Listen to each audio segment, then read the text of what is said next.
It's just always been a part of my life from little girl on.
There was boating on the lake, and there was a lot of swimming, and it was chlorinated because the Board of Health did come there every day to check the water and make sure things were okay, because none of us really ever got sick, and we were in there constantly, morning till night, underwater, over water, on the floats, playing all around, and it was another nice place for Watchung kids. It was the Watchung Resort, which was known all over the place. They were coming from Newark and everywhere to spend a Sunday, or couldn't stay overnight.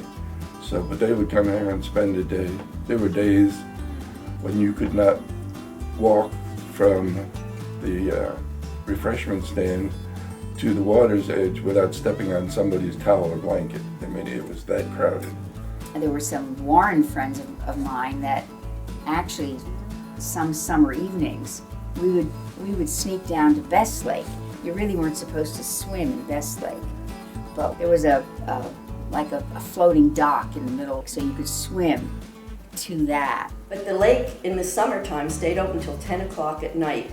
And the one friend of mine who lived where the firehouse is now, she and I would get in her rowboat, push off the dock, and we would just row all around the lake area where we were not supposed to be, and the lifeguards would tell us to get out, but we just did it to annoy them, and they didn't really mind. They didn't care, because we were about 12 or 13, I guess, just typical rotten young people who were bored and needed something to do. My parents wouldn't let me go swimming after the 4th of July because they had so many crowds of people coming from New York and Jersey City and all over this eastern area that the whole town was tied up on weekends with thousands of people there at the little beach they had at the lake.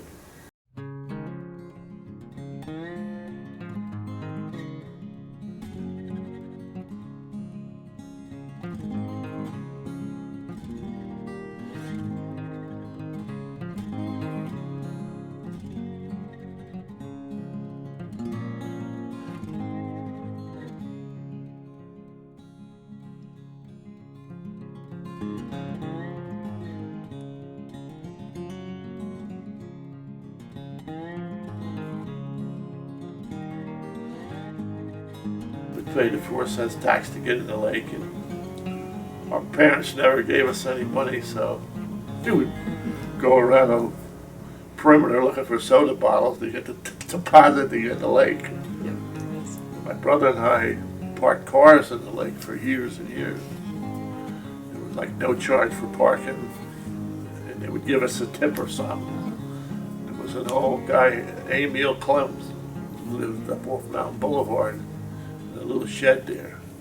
He ran the parking lot and he raked the beaches and stuff. So we would give the money to him and he'd give us $2 or $3 for parking the cars. I remember when they drained the lake, we would come over and sit in the mud and sift through the lake for coins or something. We'd find 20, 25 hours worth of coins, which was a lot of money when we were kids. We found rings, watches, teeth, anything anybody lost going off the diving boards.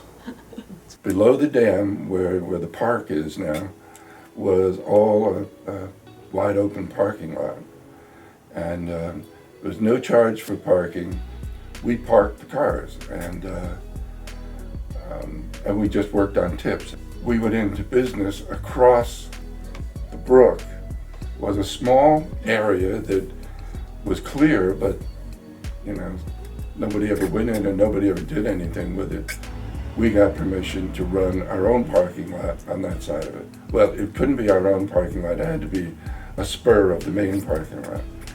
But we got down there one day and cleared all the brush away and everything, and we started parking cars. It lasted for one summer, but a very profitable summer. It bought me a new bicycle.